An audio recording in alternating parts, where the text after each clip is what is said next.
All in favor? Aye. The ayes have it. Thank you. Okay, next is public testimony on agenda items. You have a list there. Anyone in Kona? Chair, Yes? who made the motion? Willie Joe made the motion, Ike second. Thank you. I didn't know.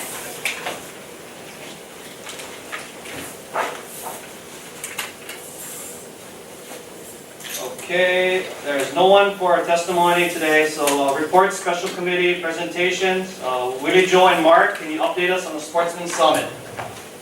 Okay.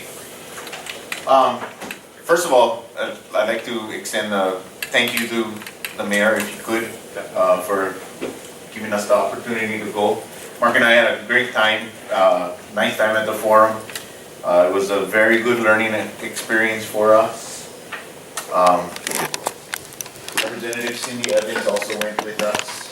She attended. She seems to be very enthusiastic and excited about forming the caucus here in the state. Mark and I will be meeting with her probably mid-December if we can get it all together by then. I know the holidays is coming up. We're gonna meet over there, but we're all having a little bit of overload with all this information, so we decided to just come back, absorb everything, and then go from there. You know, we're in the baby stages of forming this caucus, so we'll go as we, you know, and we'll keep updated on all of that. It's good to hear. It was also good to hear some of the different challenges that are out there with the other states. You know, we have our challenges here are very unique, and those people over there, they got it down, man. The caucuses do a lot for their states. A lot of their battles are HSUS battles. Lately, the big battles are with like gun control. Can you let everybody know what that stands for? HSUS, the Humane Society of the United States, with their you know, their whole anti-pet movement, pretty much. That's one of the big things that most of the states are battling, you know, are having issues with. And is it just hunting in general, or is it using like dogs for hunting? Yeah, dogs for hunting. I mean, the HSUS is pretty much, it's the largest anti-pet organization there. They'd be happy if nobody owned a pet, period, let alone, you know, hunting with dogs and all of that stuff. So they're a big lobby group. Other things that are high on our list is all the anti-gun, the new gun bills and laws that are coming up in there, you know. But otherwise, it was really, for me, it was really a good learning deal. I mean, it really did make us feel welcome, and made Cindy feel pretty welcome. Mark, you got anything? Yeah, just let me echo a couple things that Willie touched on. I thought Representative Evans was very engaged in the meeting. A lot of time with Willie Joe and I, a lot of time with the caucus members, as well as a lot of the people who put on the caucus. Obviously, it's a tremendous resource, lots of bills that they've generated, lots of things we can learn from other states, lots of legal opinions, and I think all of us learned a lot, and that includes Cindy. Willie Joe suggested first half of December, we're going to get together with Cindy. We've generated a list of pretty good ideas, I think, that would be very helpful for us in the state. But I think first on the agenda, we need to get a caucus together, right? A caucus takes two, at least two. And we need to hear what Cindy's ideas are on how to recruit some members, both House and Senate, to make that happen. It would be disappointing if we missed the legislative session coming up, right? So we're going to work with Cindy on, I think, some pretty good ideas. She's got a few, we have a few, and certainly we'll run them by this group as they flush out. A couple comments. You know, I believe there were well in excess of 30 states represented at the caucus, right?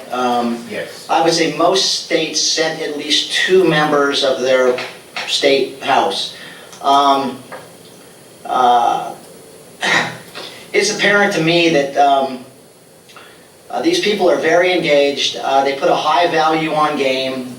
They put a high value on people that either fish, hunt, hike, birdwatch, and preventing loss of habitat or access is high on their list.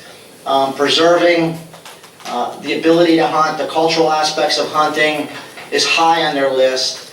I think funding their DLNRs or DNRs is high on their list, and there's multiple ways they do that, and highly effective, highly effective. I would suggest from a list of 1 to 50, as you listen to these states talk about their programs, if we're above 49, I would be shocked.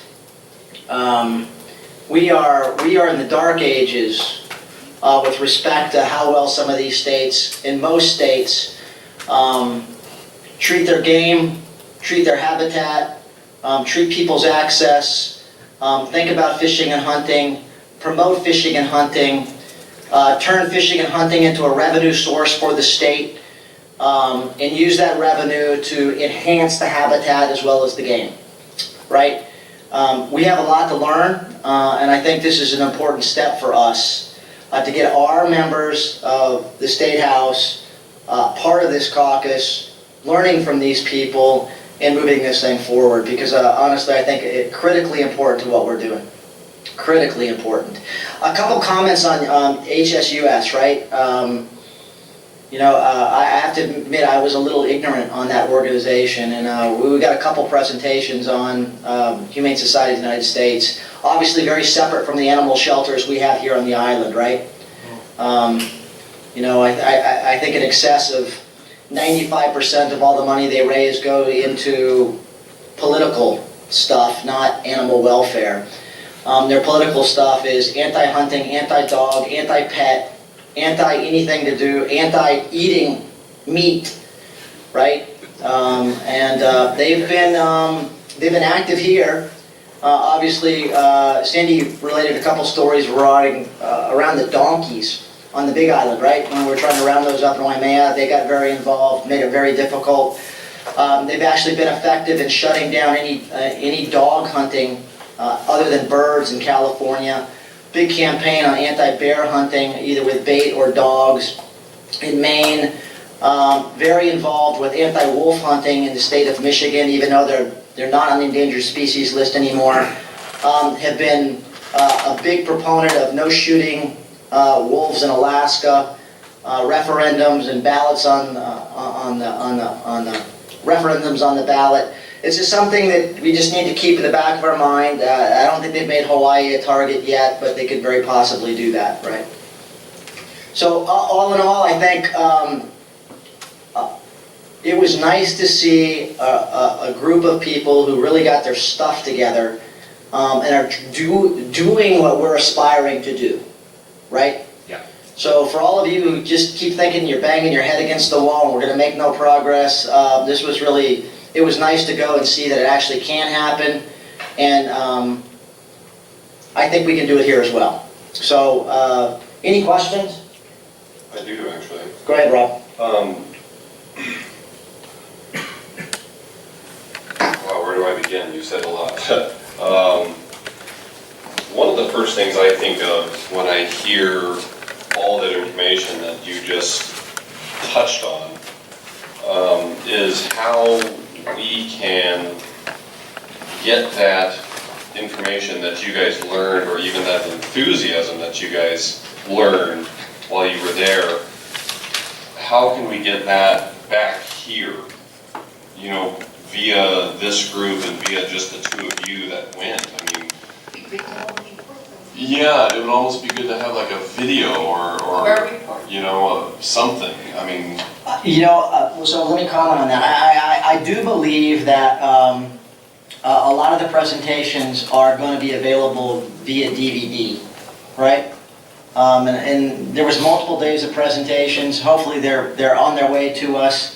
That might be worthwhile if you're really interested. I mean, some of the topics on, E15 ethanol and what it does to the outboard engine industry may not be of interest to everybody, but there were a lot of good ones there.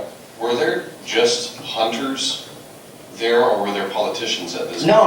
This was a meeting for politicians. It was for politicians. It was for politicians.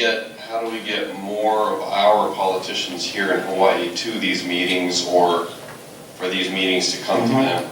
Well, prior to Willie, Joe, and I getting involved in this, Cleon, got the ball rolling and approached Cindy Evans and approached Sloan. Obviously, we can cajole, we can help, we can encourage, we can try to get other members to join the caucus. Some of that's going to be Cindy. That's why I think it's really important to have the first conversation with her and see who she might suggest or who she can recruit. But it has to be bipartisan, right? And, it was great, for once you go to a meeting and the R and the D were checked at the door. No one brought them up, no one talked about them, no one, you didn't know if you're talking to a Republican or a Democrat, and they never mentioned it. And hopefully we can do that here. And there were some of these states that, well over 50% of the House members at the state level were members of the caucus, right?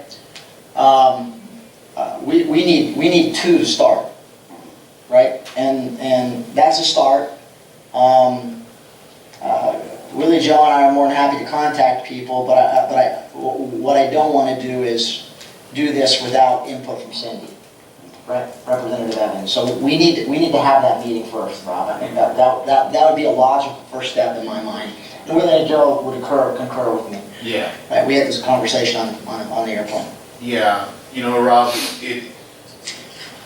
like I said, it really seems that Representative Evans is very enthusiastic about forming a caucus.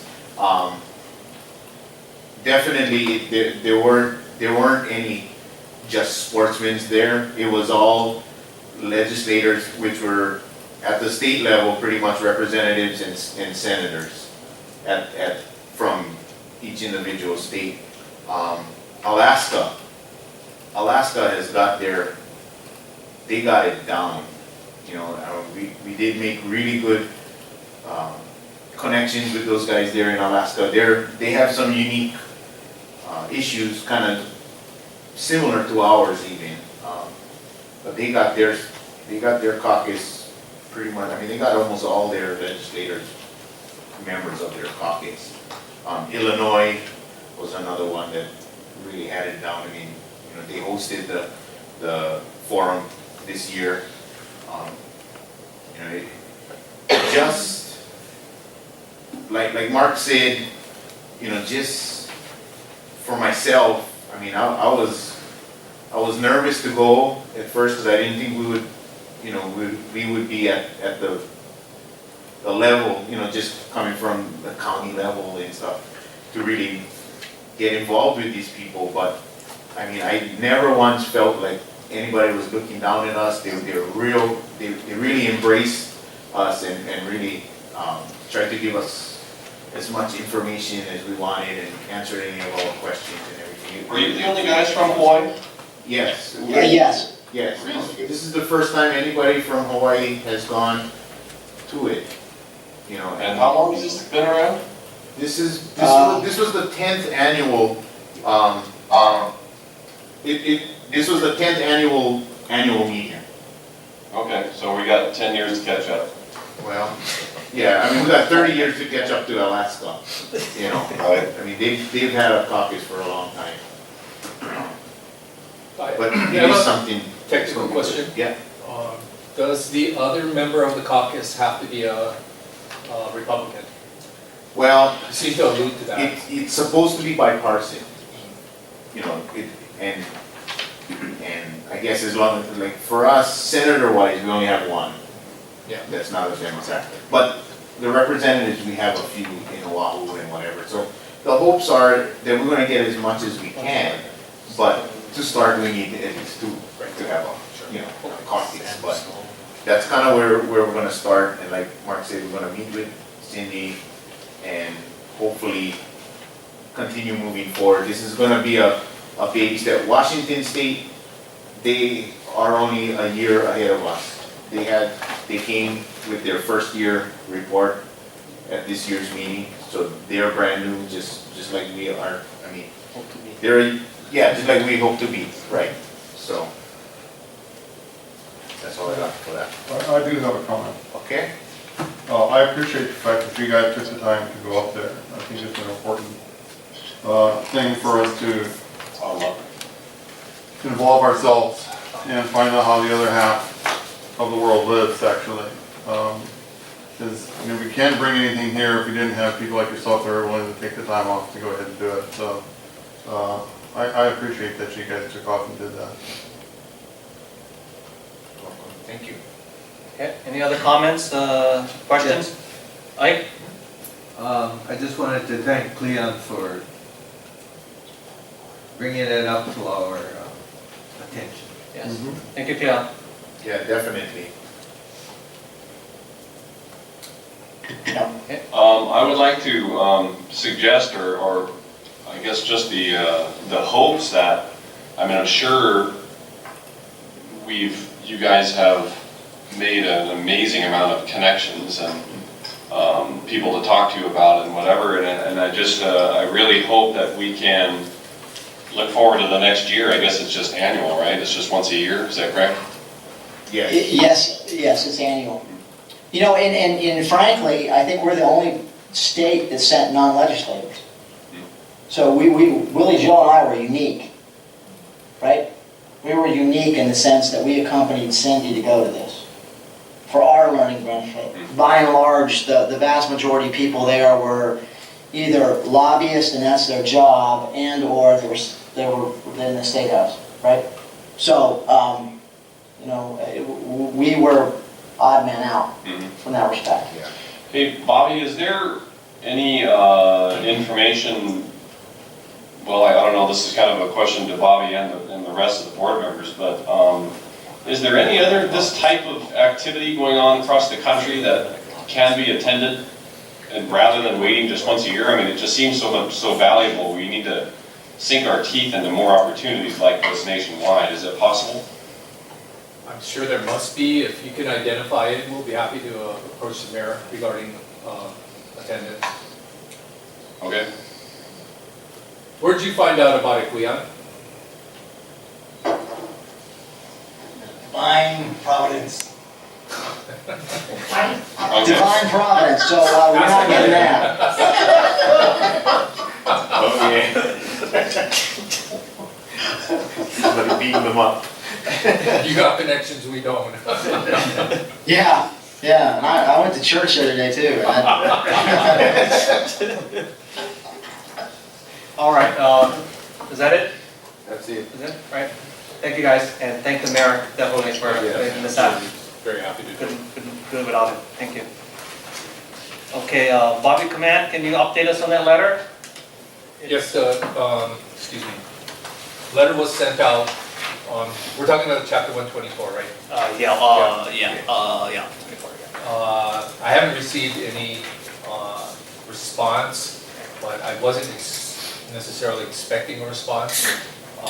I did talk to Lisa regarding an update on the process. It's still within the Attorney General's office. It's still being vetted. Oh, okay. I asked her if there was any idea when that might emerge from there, and she said she had no idea. But it still is in the Attorney General's office. for bidding. All right. And did everybody get a copy of that letter or had a chance to read that? Yes. You guys in Kona got that? You guys get to read that letter? We did, thank you. Okay. Yeah, I thought it was very well written, and thank you, Bobby, for pushing that through. Okay, next we have a public access presentation by Teresa. There is a proposed alteration of the Alaloa Trail by Kohala Kai LLC. And also, Teresa, can you give us just a quick update on your request to Isla for his presence to meet with the community? Very briefly, please, for Alan. To date, with the correspondence with Isla, as you all have copies thereof, the email, I've had no response. So at this time, I would like a letters of support from this commission to give me some support upon his requests. Okay, it's noted, thank you. Okay, can you do your presentation, please? The presentation before you, if everyone does have a copy, is coming from Imau Na'alahele organization. And as you look through on the last page, the board members, one of them is Debbie Abu Chang. She was the originator of the Na'alahele Trail System, which is now a state entity. I have spoken to the party that drafted this letter, Mr. Keith Wallace, and asked him if he would ask his board to do a PowerPoint presentation to this commission. And he said he would ask his board and get back to me. Do you have any questions, and did you all have an opportunity to read through of what the issue is all about? If you haven't, what it is they're only giving us the Alakahakai Trail, which is a very rough and rugged trail that is along the coastal areas, and some of it is beaten up. They have denied access of the Alaloa Trail, which is the Mauka Jeep access road. And so the Imau Na'alahele is asking this group and the Hawaii Planning Director, Drew Kanuha, to give them the access of the Alaloa Trail. And I think it would be wise for us to contact for this group to contact the planning director and give Imau Na'alahele a letter of support also.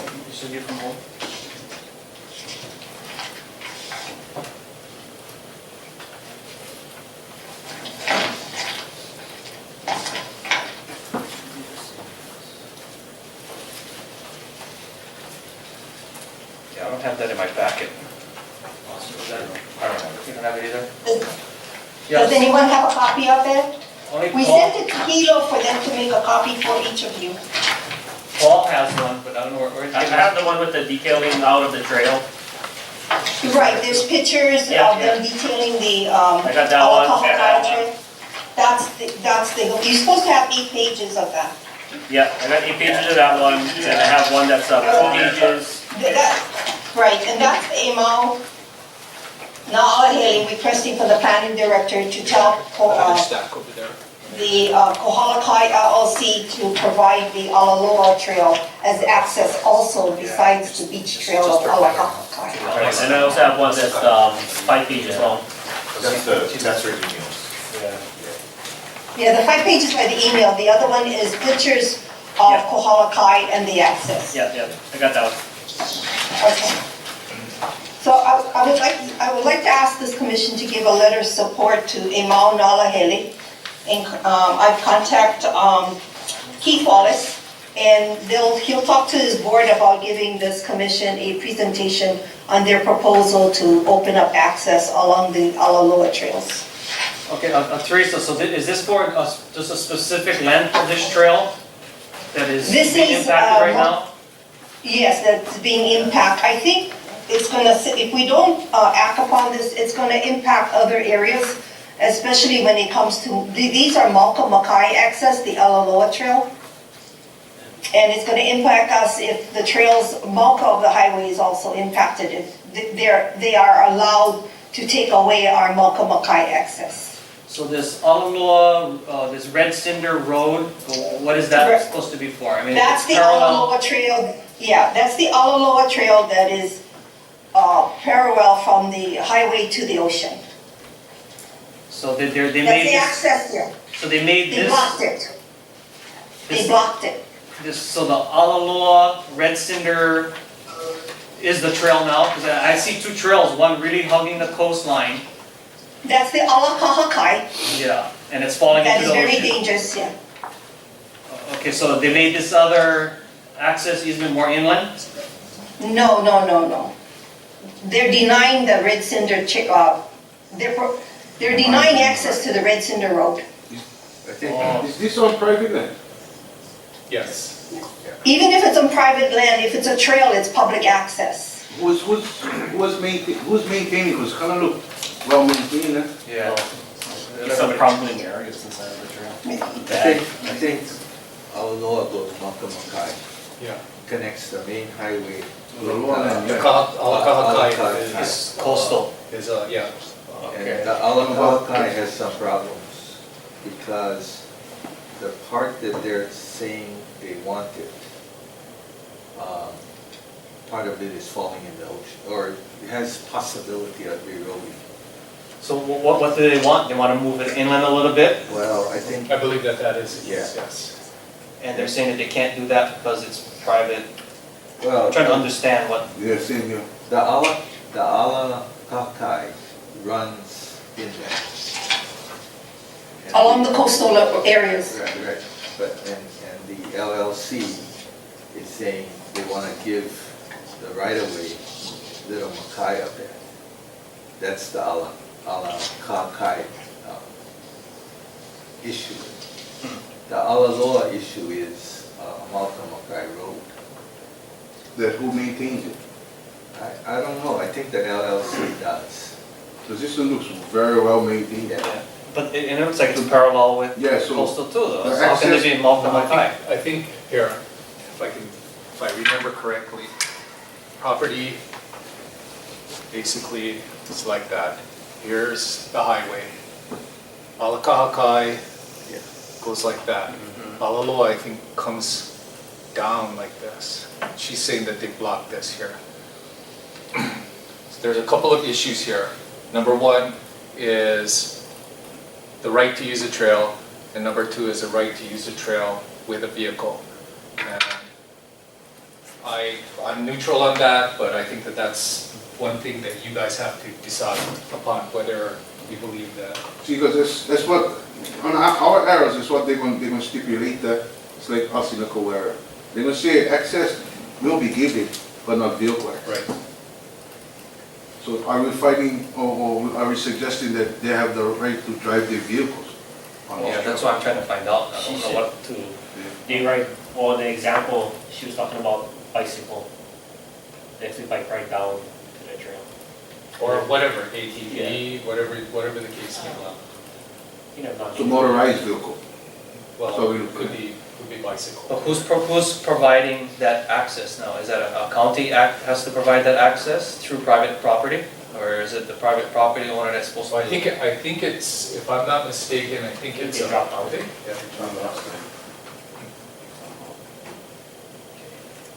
Could I ask for Hi, Barbara. clarifying? Hold on, call a timeout right now.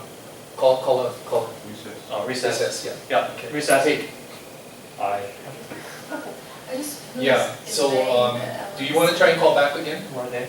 Yeah. Yeah, good question. Okay, yeah, We'll thanks. get to the next one. I just like, no, it's private land, but yeah. vehicle access, well maintained road. Okay, wait, don't stop the Yeah, discussion sorry. right now, yeah. Talk about anything else. It's also GSP for years now. They got robbed. Don't try and call us right back. Yeah.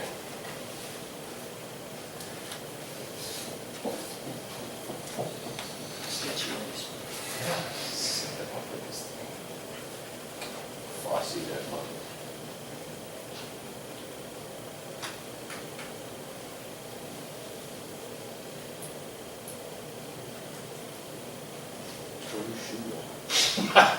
Where's your gun, man? Might as well shoot it if that's the case, right? No firearms. I won't tell. Steve, have you been able to get back on at all? Have you had a chance to get back hunting at all? This a coastline. Hunting? I don't know. You have? This is, Oh, very nice. I got a bird dog. That was even decent. Did you try to call me? He needs to go hunting. Oh, okay. But then, okay, so you have the 50 feet access. This is here, so, high tide. You come up to the wall point, you go to the high tide. yeah, so That's the, just automatic. the Ala Kakayo trail. Okay. Still there. And what these guys are saying is they wanna. Got us? Can you hear us? Yep. Now you're in color. Color. I don't know what happened. Scary, Bobby, it's scary. Yeah. They go from this way too, yeah. We've been looking at pumpkin the whole time there. They wanna. Okay, You can go back. all right, we're back on again. I have one question, Teresa. Somebody here asked, if you could talk a little bit, what is Kohala Kai LLC and what do they do? Is this for development property? Is it It's a residential? subdivision. It's a development of a high-end residential along the coastlines below the Department of Hawaiian Homelands in that area of Waihae, South Kohala. So it's. So they had, Kohala Kai is along the coastal areas, and Mauka of that is Department of Hawaiian Homelands. It straddles the north and south Kohala district line. Oh, okay. Yes, And how Hawaiian homes feel. You need to ask them. that's why in the correspondence that you have on hand, in Mauna Alahele and the, let's see. Who's this part of this now? The Association of Department of the Subdivision for Department of the Hawaiian Homes over there is on board with them also. They joined the North Kohala Community Access Group, the Ala Kaha Kai National Historic Trail, and Kohala Kai, located on the historic Alaloa and the Jeep Trail. As it's on your second paragraph of the first page.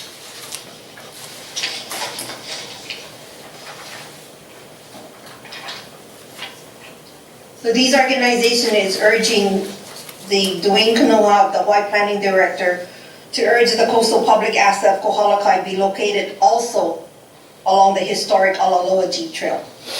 Not only the Kaha Kai, but they want the Mauka Makai access also.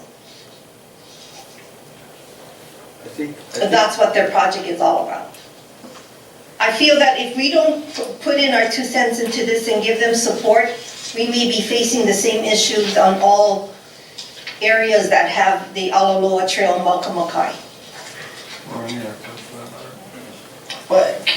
Well, let me just see if I understand this. So there's basically 2 issues. Number one is the Alaloa Trail, right, which gives you access to the Kohala Kai Trail.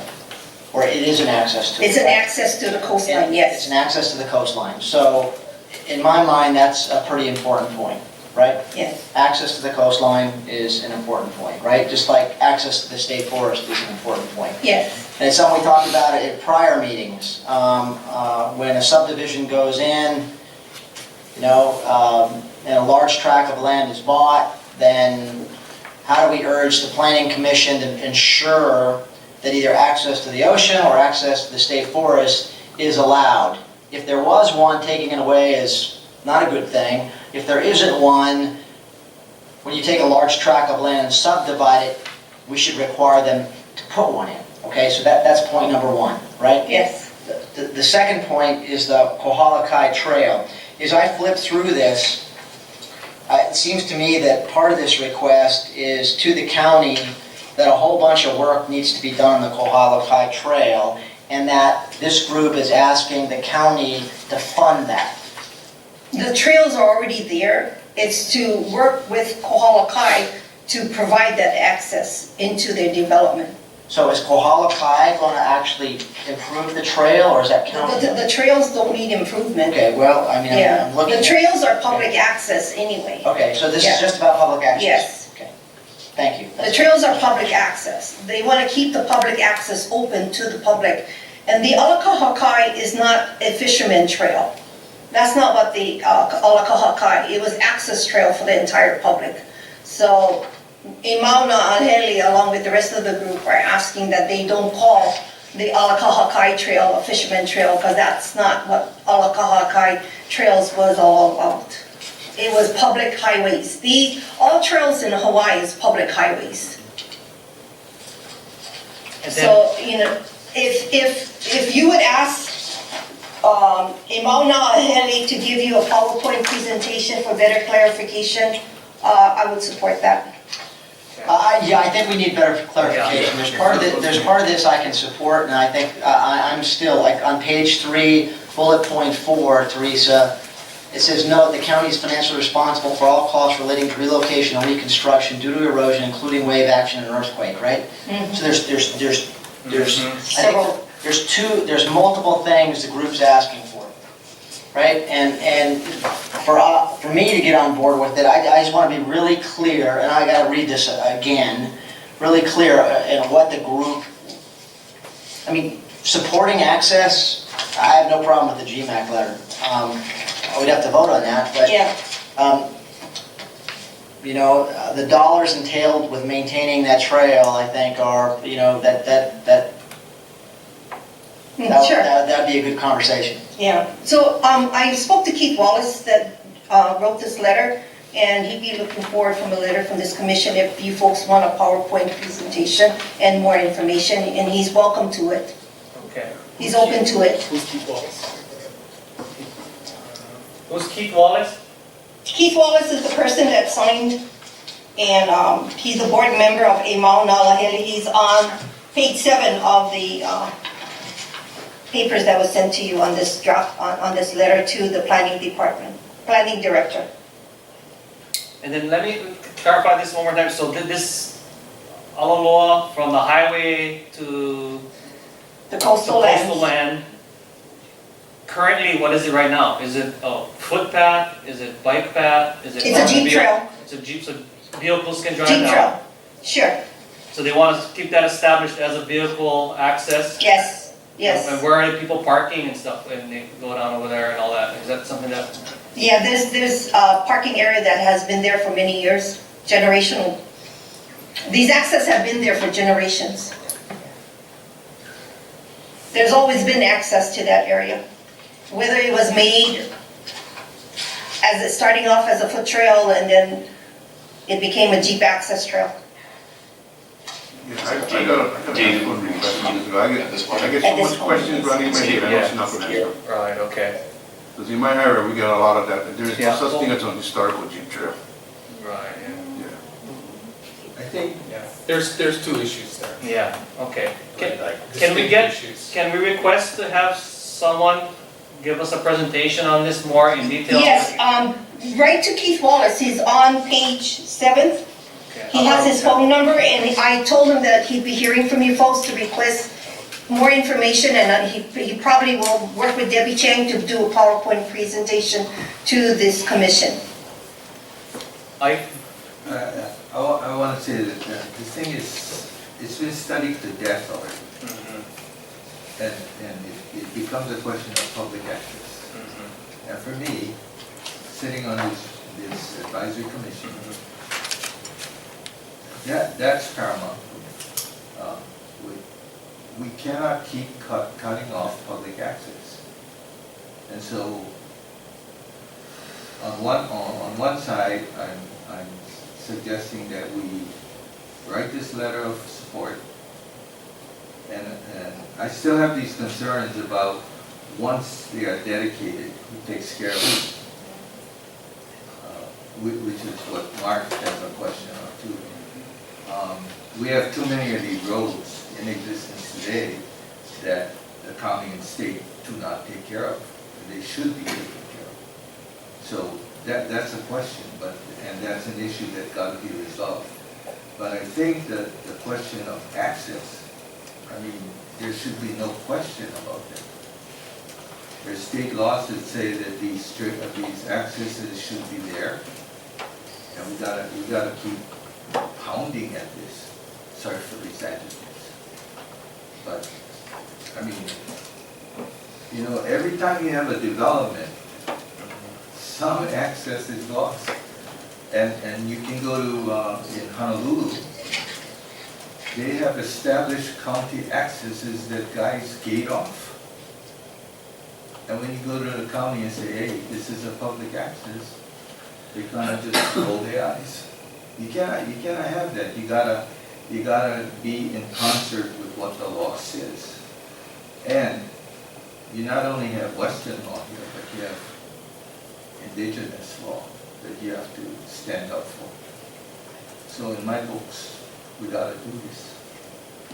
Then, you know, I agree with you 100%, but then with that, that means other areas should be recognized also. Yeah, well, you know, this, for me, what we're trying to do is to establish this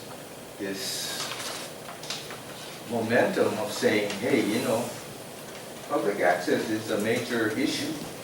It underlies everything. And we have to keep at this.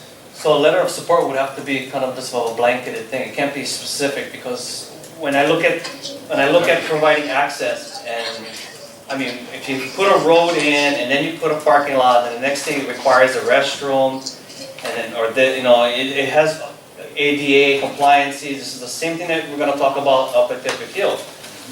So when you start bringing something to an attention like this, then all these other things is going to be attached to it, and then it never happens either. So I want to make sure that if this is just to say that, you know, we support public access through this private property, an established route that was there for generations or whatever it is, but I mean, that's all we can really do at this point, right? Until there's all these other issues going to arise. It's just like up in Mauna Kea, Kipuka 21, same thing. They went and fenced it. They made a beautiful parking lot, a nice paved road, a beautiful gate. And what is the sign of the gate now?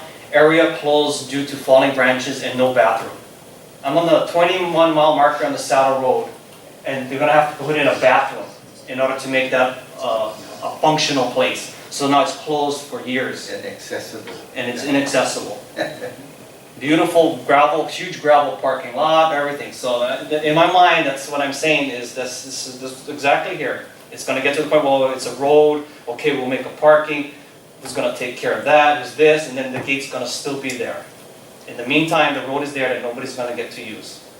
But this is all part of the public access issue, you know? And where do you start?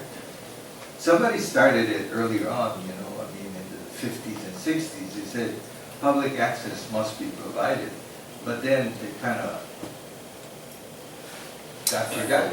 And so now you have a situation where in this county, you're going to have more and more developments. And unless you start the ball rolling now that says you got to provide the public access. And then that maybe there will be money appropriated. There's a Bobby? For me, as far as I say, the terminology shouldn't be just for one general Yeah. area. The letter should be written as a whole, for the entire, Yeah, it's like the not one letter we specific sent area. for Okay, we only back up this area, done deal. Yeah. Pipikil. You know? Yeah. Because if others, you know, come up, then hey, this is what it was. We can fall back in, hey, this is the same thing that Right. happened here. Yeah, so now- This is the same thing we're talking about here. I think you're mixing up a whole bunch of issues into one pot. Yeah. What I would suggest is that you have the person she was talking about brief you about the facts regarding this particular case. I would also suggest you bring the developer in and have him present his side of the case too, because you only get one side of the story, you've only gotten one side of the story. The third thing that I would suggest is that if Lincoln might be able to suggest that someone come in and brief everyone on the Highways Act of 1893 I think that would help you guys out a lot. Essentially what that says is that Highways Act. if it was established prior to whatever date in 1893, it is a public road. But there's a whole bunch of nuances that I can't get into. And I think one of the Corp Council people it would be a very good education for you guys to know what that's all about. So that's just my suggestion. All right, guys. so I what do you think, wanna do? I think that at the very outset, this body has to stand up and say something about public access.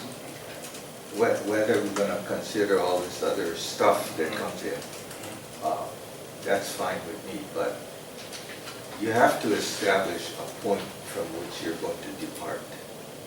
And for me, I've been looking at this thing since the 1970s in Kohala, and it's not gotten any better. So my view of the world is, the line was drawn back when, and we have not continued that pressure to keep it open. And we have to do that. Because all these other guys, the developers, whoever,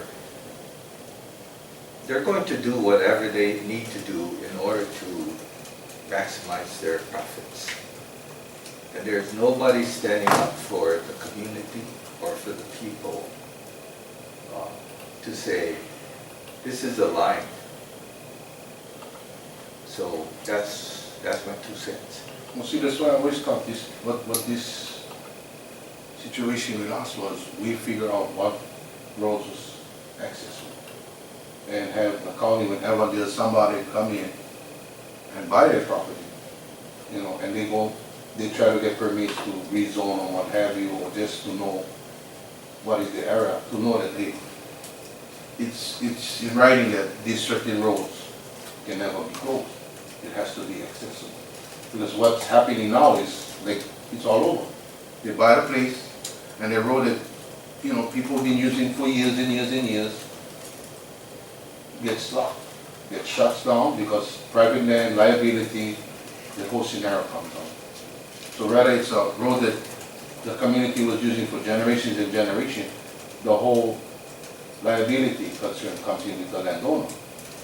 So that's where the county comes in with the whole status of, okay, wait, but this road that we're talking about is an access to the beach, it's an access to the forest.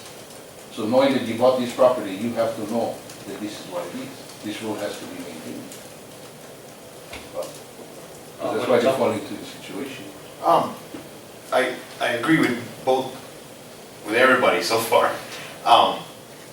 Isn't there, just what Kalani was saying now, as far as, isn't it written somewhere that it's supposed to be that way anyway? Yes, But absolutely. there's no disclosure.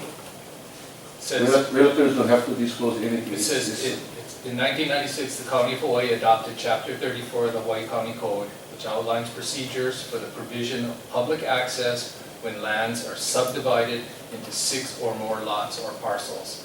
Chapter 34 further directs the planning department to work with other government agencies to compile information on the location of shoreline and mountain areas that are accessible to public use. There's a link to it on the, and yes, that process does take place for any subdivision that, or rezoning that occurs, with 6 or more lots. So, And I just, the other thing that you should understand is that just because people are crossing the land doesn't mean there's a public access there. I mean, there's a lot of places where people. That's the frustration. right, no, I understand the frustration. That's a very good point, because people have been using those things traditionally, but that doesn't necessarily mean that there is a public access there. I mean, there could have been some agreement between people that said, yeah, go ahead, maybe the plantation or whoever said, go ahead and use it, right? There's this law that says, as I understand it, that if you have to ask permission to cross the land, that means that access was provided by somebody. And so all they have to do is to say, or, you put your lock on the gate. And just by that action, they have in fact said to you that you have to come to me for permission. Right? So, there are a lot of gates that people have locks and they think, oh, as long as I have a lock, I can go. But the fact that somebody allowed them to put the lock on the gate means Right. that is a private. Right. And My point of view is that there's some kind of law that says prior to 1892 or something, 93. 93. Yeah. If that was a public road, then it's still a public road. But the curveball there is you have to go to the State Department of Land Naturalization, Natural Resources, and they have to go and do a resource review to find out about the road. Yeah. And then you have to go to Nahalahili. Well, you have to go to Nahalahili, and Nahalahili has to then say, oh, yeah, we will do a review of this. And then DLNR has to sort of accept it. Right. So there's a whole bunch of levels of things that you have to go through. so this trail, has that already been done? I mean, has it- This The trail, bottom one? yeah, this Yes. trail that goes along the coast is a federally recognized trail. I'm not too big on feds, but No, okay, sorry, I don't have it, so I don't understand. But the one coming up and down, it was yeah. afterwards, that was a jeep trail. I think. No, I believe, and that's why it's very important for you guys to be educated on what's happening here, is that trail is also a public trail. So that's one Yes, issue. right. The second No, issue, I the second agree with issue, you. hold on a I agree. minute. The second issue is that whether you have the right to drive your car over it, right? Right. That's a whole different story, that's another conversation. You can go there, No. you can go there if you want, but you need to separate those two issues. I don't think we need to go to And I'm where, not saying go, I said you go there if you No, no, want. I don't think. I don't think you should, but. Personally, I don't think we need to get into whether or not it can be used by a vehicle or anything, but as far as, like everybody's been saying, as far as the access thing, I do agree, and I guess I'm just confused that if there's already some laws in place to protect for that, and I understand what's happening is, it's there, but it's just kind of falling to the side and nobody really is, for no better words, I'm is, talking about me. Well, there's no history Yeah, of defending the law. That's a different subject again when you read this. I think Several. the way to look at this is that we should support an easement, regardless of what you use it for. If this section of here is an easement, if you want to crawl, walk, jump, ride, drive, it doesn't matter. But there should be an established easement from the highway to Kalakai Trail. That's the beach trail. Kalakai Trail. That's what I mean. Or to the We write a supportive letter. Tony, Yeah, it's already a public access. It's not an easement, it's a public trail. It's It's already access. It's not an easement, it's a public trail. The Alaloa Trail has been established and marked through the Nahalahili State Division that it is a public access. okay, Then why so what's the problem then? Being blocked. If it's already. Not enough pressure is put on the planning director that may have given our privileges away to the developer. I think that's what Amal is asking for, is the planning director to support the public access. So legally, how can we say something in a letter of support that just speaks to the issue of public access? Yes, you support public access. Yeah, you can do that, but I think what Bobby said earlier is really critical. I think that before this commission takes an official position on a matter that, of this type of, that's issue specific and contentious, you should hear both sides, number one, and you should understand the background of the Highways Act. I think that's critical. It's up to you, but that's always a good idea because, but answering your question, I mean, I think everybody's pro-access. Yeah. You know, you can do that, that's simple, but I think, You're reinventing the wheel because yeah. it's already there. I mean, it's okay So to. who would give us that review on the Highways Act? You guys? Yeah, we get, one of my guys. Oh, yeah. You gotta listen to the Well, when can we do that? But in the meantime, Next meeting. what is the time, the time criticality of, are there things going forward that, Yeah, are we time sensitive? time sensitive on this? Teresa? I'm not sure of the time sensitive. When I spoke to Keith Wallace today, he did not make mention of a time sensitive, but I can find out and let you know. Okay, thank you. I have someone that wants to chime in on this, Laurie. Please, thank you. Hi, for the record, my name is Laurie Buchanan. And I don't have the paraphernalia that you have to look at, that is Teresa is referring to. But I think I know a little bit about public access. And it seems to be on the shoreline, it's probably in a special management area. So it does fall under the county's purview. The county is mandated under Chapter 205A of the Coastal Zone Management Act to provide access to the shoreline. That usually comes in with the planning of the subdivision.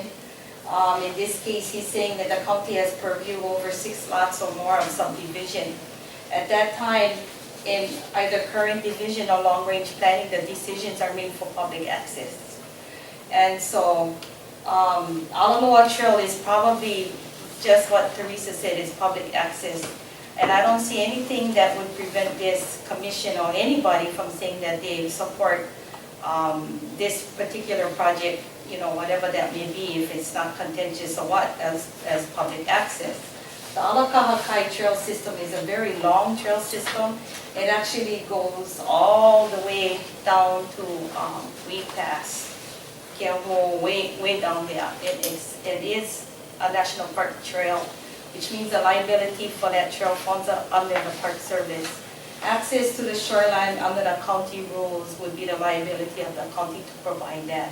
Thinking about all the rest of the stuff, like you said earlier, is moot, because you're just providing access, and the county is mandated to provide access. That's their duty. That's the authorization they get from the feds down to the Coastal Zone Management Act. And so there's no issue, you know, really with providing that type of access. Yeah, it would really be great for you guys to start having workshops on all this kind of stuff. I can speak because you get good legal counsel over I here. No, just, only what I know. Thanks again. I think, Just looking for next what is it, it's not the shoreline, it's the road. It's Yes, access to the shoreline. yeah. The Because road. of all private land ownership, especially in this case, if you have a subdivision, the county in current planning or long-range planning really needs to put the effort in, whether it's Pipikil, whether it's Kau, to have access to the shoreline. They're mandated to do that under the law. That is, Yeah. yeah, but they want the road too. And The trail plus the road. we have one Smarter person than in the that. planning department working specifically on shoreline access. Larry Brown would be another person who'd be very good for you guys to listen to, give you an idea of what his responsibilities are, what he can and cannot do. I still think a lot of us don't know what we're talking about here, and until we do, it's going to be very hard to try and create some sort of policy decision. Okay, I talked to Larry. I have already. And I brought up this issue of public access. So don't get on his case now. Oh, no, I like him, he's a good guy. Okay, It would be very good for him to speak to you, just to give you an idea of what his job is, what his. Shall we set this up for our next meeting then? I have all this information, I'll just people come and present, and then, I think it's gonna be the best bet, because I kind of see where everything is going. And the whole access on the beach is, yeah, we know that. Hey, Bobby, this is Extra Rob. cheap to go. Is it possible you can give us all a summary on what the other side of the coin, the developer might actually say, or what their other side, their case would be? I mean, so we're assuming that we could pretty much know or guess, you know, we already know the access issue. So what would the developer typically say in this case? Because I'm sure this is, obviously this isn't the first time thing. So by scheduling a meeting with the developer and doing a PowerPoint presentation, can you summarize what we would probably hear? It's gonna be a question of taking. Well, I'm sure what a developer would say, if I remember the facts of this particular case, is that, like Teresa was saying, the trail is a little bit dangerous as it goes along the shoreline. They'd like to move it a little bit more Mauka in order, because there's no beach there. It's a sea cliff. And they want to relocate the trail a little bit further Mauka for safety reasons. I guess I was referring more to the access from the highway down to the ocean. I don't think there's a question there. It's guaranteed. If it's the Alaloa, it's already guaranteed. See, like, that's what I'm saying, you're mixing up your issues here. Can you drive down there, or can you walk down there? And like I said, you know. So Bobby, what you're saying, if I understood you correctly, it sounds to me like the landowner wants to actually improve safety considerations for people accessing his property. It sounds, no, why not? Yeah, I believe that is the case. Because, Why not? because as I understand that situation, they have created a trail that goes right along the sea cliff, which has the potential of being eroded away. And one group of people are saying, why don't you just put that trail on what is identified to be the Ala Kahakai, which is inland a bit.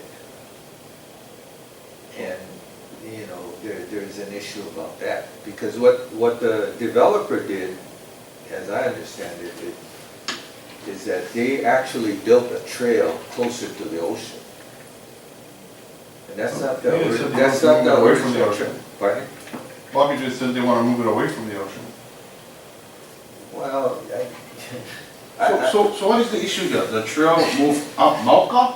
I don't think we know, and that's why Or, I think. or just having it, Yeah. having a jeep Yeah, trail? we're running out of time, we're gonna have to move Above on. that trail. This So we're is talking about 1 hour. making that here. So, yeah. Kalamai, can I say something? Mauna Heli is asking that the Alakaha Trail be a more safer trail to walk on, and for the developers to just agree with them that the trail should have a little bit more Mauka area That's one issue. than just at the edge, because they pushed the Alakaha straight to the edge of the cliffside. So it's not that the trail was there and over time it's eroded into the ocean and that's why it's closer? You're saying that they physically pushed the trail closer to the cliffs? Yeah, Is that substantiated or is that just, I mean, I have to ask. that's what they're asking. They're asking for the trail to be a little bit more Mauka of where they push the trail to be. So it's nothing to do with it. So it's a whole other issue again. It's not, they're asking that the Alaloa Trail not be blocked and denied access, and to keep the Alakaha in a more safety area than just at the edge of the cliff. my Maybe understanding have is to that move the trail. there are archaeological reviews that have been done, and that the Alakaha Trail is inland of where it is now. And you know, it's, to me, and pardon me if I'm getting us in trouble here, but I hope I'm not speaking for myself. To me, it comes down to the landowner doesn't want to give up any more of his valuable land, which is, you know, That's the way things are, so. Well, But I mean, this is something that's gonna face everywhere around the island. When I was a kid in Maku, the trails we used to do, it fell in the ocean 20 years ago. So you keep having to move it more inland where now it's property, so what do you do? There's something, other mechanism that's gonna establish these trails that they can't move if they're falling into the ocean. But if they're selling the property right up to the high water mark or whatever it is, then what, it's more beyond what I can handle right now. Well, it's a perfect example for us in Cole with the Honoapo situation. No? On the Puhina Pali, when I had the earthquake and everything went fall, there is access, but the owners of their property can say you cannot pass through them because they still own the property that's in the water. And it's ledger. yeah, but owning property in the water doesn't change the high water line, does it? Yeah. In principle No. and concept, what I'm trying to say Yeah. is, I think public so. access I have some property in Washington that. is a right that It has we to be, have. it has to be ledger. And this advisory commission has to stand up for that. Yeah. That's all I'm saying, Okay. okay? All of these other issues is fine, I mean, Yeah, Well, and- does somebody want to draft a letter, and then at least we can have something for our next meeting that we can approve, look at, discuss and approve? I mean, that would be the next thing. That was the thing I was gonna ask, Teresa, is if you could just send us the highlights of a letter, or the highlights of what you would like us to draft, so that we could draft it to bring to our next meeting. Sure, Tony, I'll send you an outline, Tony, and then you can go from there. All right, thank you. Also, I don't know if this is under new business, but there's another area at Manalani, Black Sand Beach 49, that I know during a public hearing there to provide and keep the public access open. And there's another correspondence. Do I bring it up now, or shall I put it under new business? Yeah, probably new business, because Okay. time is of the essence. Okay, thank you, Teresa. All right, let's go to unfinished business, wildlife revolving fund. I think everybody's got a copy of that. Would you guys like to look over real quick? Is that sufficient? I'd like to discuss it and be able to start passing this out to hunters and so forth, or gatherers, whoever, anybody. Yeah.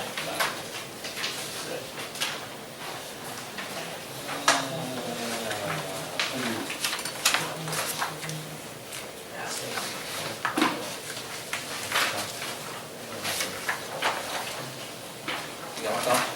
Need one? Should have one in your packet. I thought I saw one, yeah, for me. I'll go here right now. Sounds good to me. Okay. And this is just so that, like, each commissioner now, if we approve this, that then you take it back, you make copies, or you do whatever, and then you start passing it out and then collecting these things.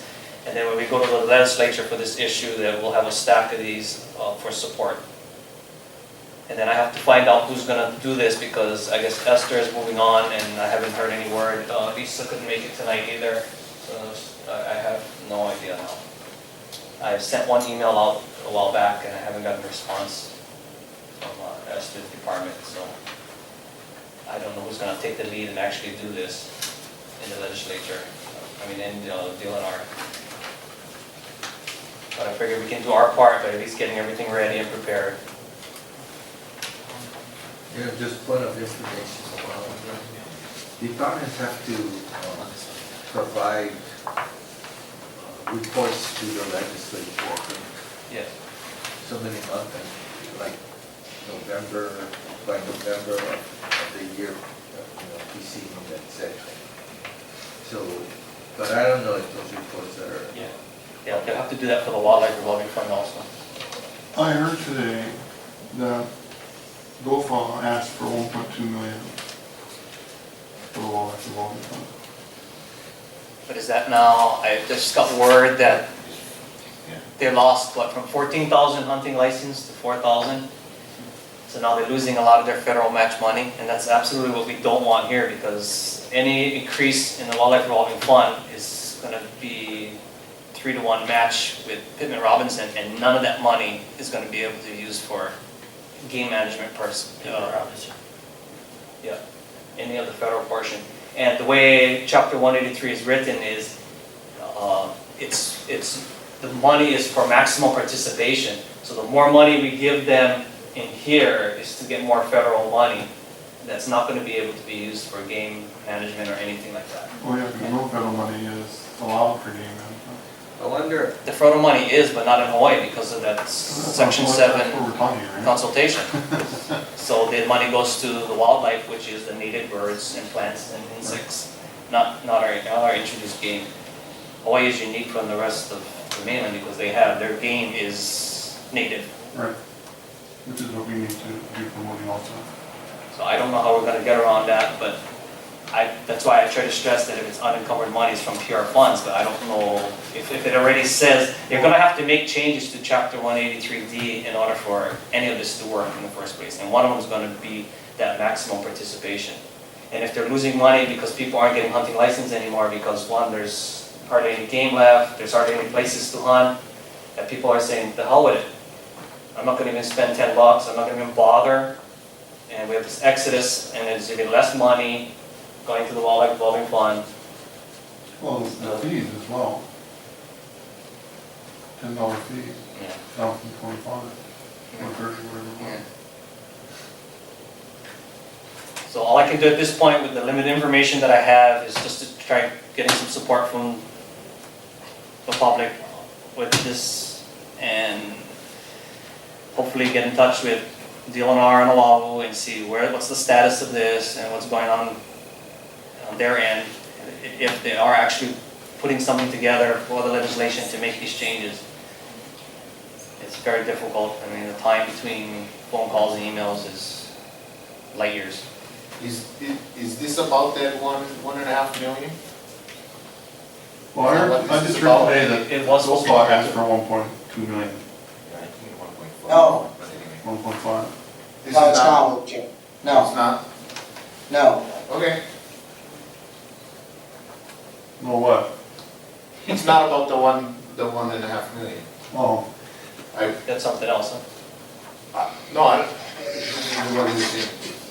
So anyway, All right, so, I guess, is it okay? You guys want to just go at that? Then can somebody make a motion to I'm moving adopted, adopt this and, hand it off to everybody. okay? Tom made a motion, Kalani seconded. All in favor? alright, Opposed? Ayes have it. Okay, watershed protection plan. I'll just read off of here a little bit. Okay, in light of the more recent Hawaii rainfall model data and its findings of greater recharge rates than what was used in the implementation of the water protection plan, we request that a moratorium on the watershed protection plan be held. This would enable such information to be presented for a more effective evaluation and better assessment to be made on what priority areas should and should not be protected. Discuss and formulate a plan. I was kind of hoping Mark and Willie Joe, since you guys are working with Cindy Evans, that maybe you guys can kind of talk to her about this too. Tom and I can help you guys out with the data and information for specifics, but if you guys can keep that connection going with her and yeah, that is something that we did talk about, Mark and I did, and it's on our list of things that we wanted to talk with Cindy about, and we're hoping to get a moratorium done on that, and to get all that data reevaluated and really get back with that. But yes, we definitely will need okay. that data and All right. stuff like that. And then what else we're gonna need is we need to get support from the Senate side, and that's where if Rob White, Willie Joe, anybody, Malama Solomon, any senators in your areas, none of this stuff's gonna work unless we have in the House and Senate support. So if we can't get anybody from the Senate, we might as well not even bother, because the House is on. Malama's already robbed up, so she, Yeah, Malama might be a good one to work on this right now. So if you guys have contacts with anybody in Waimea, in your area, please touch bases with them on this. And if you need more specific information and all that, then Tom and I can put more information together and get it to you guys and.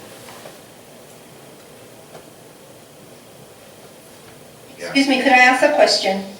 Yes, Does this watershed protection plan falls under DOFA, Department of Forestry Division? Yes, yeah. Do they have a No. strategic plan for their area of watershed protection? yes. Oh, sure they do. It's, Are we able to access their copy of a strategic plan? yeah, go online and look for this guy. Rain follows the forest.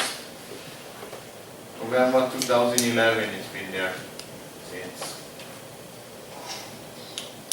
Rain follows, So, just go on the DLNR website. It's like the biggest thing since sliced bread. Just Google it, It's right there up on the top. Rain follows the forest, click on it and it's there.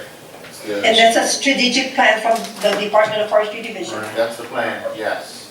It's a strategic plan, in other words, it's forecast for the next 5 to 10 years? 10-year. According to William Isla at our last meeting, yes. Okay. That was, I believe so, 10-year. 10-year plan. 10-year plan. Yeah. 10-year plan. It's to double from 10% right now. Currently, 10% is fenced and eradicated, and they want to double that to 20, another 10%. Yeah. What ruffled me up about this is after our last meeting on September 23rd, a few days later, on Insights on PBS, they had the a water commission. They were doing a forum with them. And I find it ironic that the same people from that water commission, Bill Tam and company, that in 2008 when they created this Rain Follows the Forest, that Hawaii is in dire need of water and so forth, and that Oahu, had a crisis, and the outer islands, blah, blah. Well, they created that water protection plan. It's those guys. It comes from the department, the Commission on Water Resource Management, which I think ILA is part of right now too. And yet those same people on September 25th around there on TV quoted that Oahu has twice as much water as they need. And this is now because they want to promote the development, another 800 or 900 acre area that is currently agricultural land. Right. They want to make a condominium, homes and everything. So to justify development now, all of a sudden they have 500 million gallons of water a day and Oahu was only using 200 million. So they got double the water that they need. But yet in 2008 it was a crisis that we have to protect all our watersheds because we're running out of water. So when they needed to do an environmental project, it was a crisis, we don't have recharge in water. And now when they want to do development, there's water gushing out of everywhere. So what has changed in 3 or 4 years? I don't know. So I mean, then that I smell a rat, and that's what got me interested in trying to see what's going on with this, because it just doesn't add up. So Tony, Willie Joe and I'll take Cindy. If we need someone from the Senate, you should hand out action items right now, man. So who's Okay. gonna take Malama Solomon? Don't ask, tell. Who knows Malama? Who knows Malama? I got Flew her to Honolulu for 10 years. Tom Lodge here. Okay, do you have a Yeah, backup? Tom, Rob? Rob, do you know Malama? Malama Solomon. No, I mean, No, he does not. Do you know anybody that does? She's in your area. personally? Know them personally? Yeah. That would help. That would help. I'll ask around, but not Lloyd offhand. Case. What do they need? Lloyd Case would be. Support. I need So someone we need to, okay, I'll take on Josh Green too. okay, I'm gonna get denied, but I'll take on Josh Green. okay, All right, he's a senator. okay. Okay. And I got Richard Onishi on my side, so I'm gonna talk to him. And I've been talking with him about this already. I just don't have any senator. I can't get Kahele. And Rotterman is in your area. He told me anytime we need anything, give him a call. So, Paul, if you want to contact Senator Rotterman. I think you should probably My contact bad, I got Denny to Kaufman as 45 mile an hour well, speed to limit. express support. Okay, you heard that, Rob? Do you know Denny Kaufman? Yeah, I do. Okay, right there.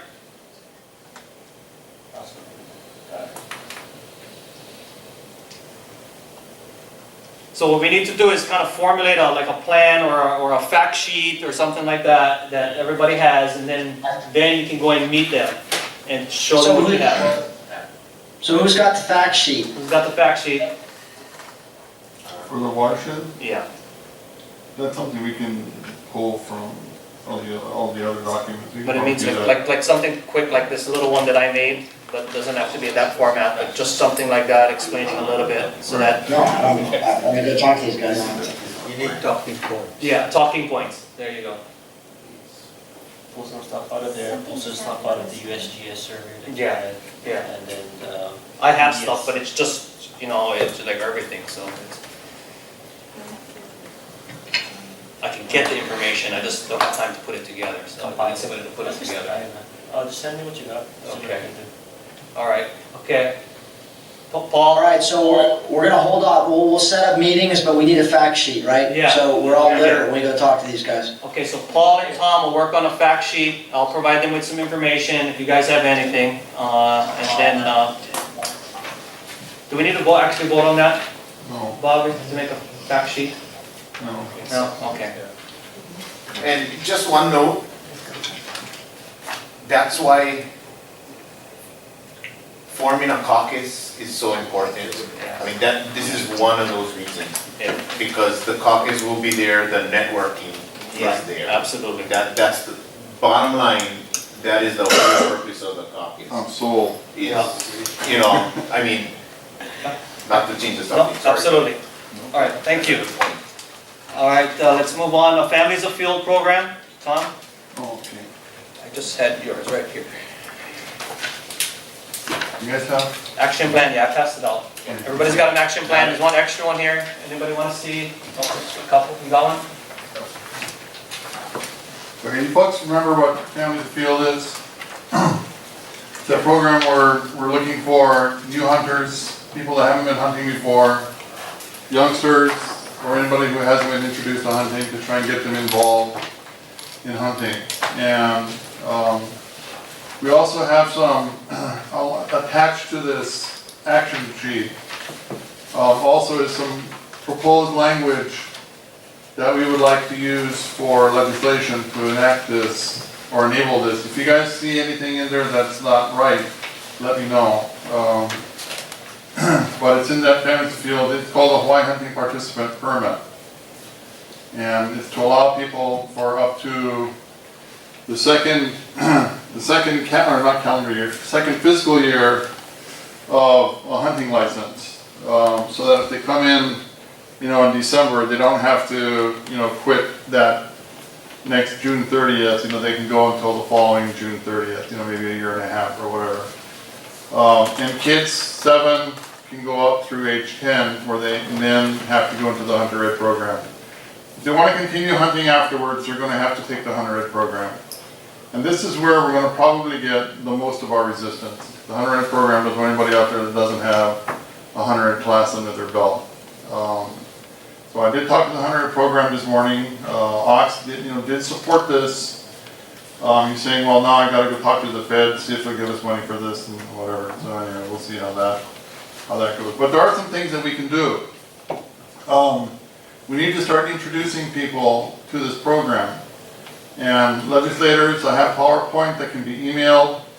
So if you know of anybody who hasn't seen this thing, if you can get them to it, give them an email with a PowerPoint in it, say, hey, look, we'd like support for this program. I'd appreciate if you guys do that. We need to start talking to legislators, people like Cindy Evans and these other people that we're talking to anyway. Hand them this, if you guys want this with the PowerPoint on it, I have a dozen right now already made up that I could give you or get to you. Also introduce this proposed language to 183 to legislators while you're talking to them. That's another thing that we need to be doing once we get people signed on to it. And then the testimony. We all know about how successful we've been so far with testimony. This is going to be the real challenge, I think, for all of us, is the testimony. And I think and this is a neutral program. There shouldn't be anybody, against this really. Except, you know, other than the Hunter Ed program. except the Hunter Ed program. And that's where I spoke with Tom, that how do we get the Hunter Ed program to embrace that? I think they would want to, but maybe you can tell us a little bit about why they want to resist something like this? Well, yeah, the Hunter Ed program gets money from participation in volunteer hours. And this is what they use for their match money. This is why they're able to, you know, give bows to schools and all this kind of stuff. They wind up getting a little over $1.2 million, almost $1.3 million each year from the feds. And it's all through this matching volunteer money. You know, I just learned today, I didn't realize this. We were giving them money out of the wildlife revolving fund. That was paying for the administrator's salary. I didn't realize that. It's not happening now, but in getting back to the wildlife revolving fund, you gotta keep track of what they're doing with our money, I'm telling you. Yeah. But testimony is where we're gonna have our challenge. And I think that we need to try and get as many people signed on to doing this as we can. This is people to actually write testimony, send it into the legislature, write it, give it to people to send in for them, you know, physically, if necessary.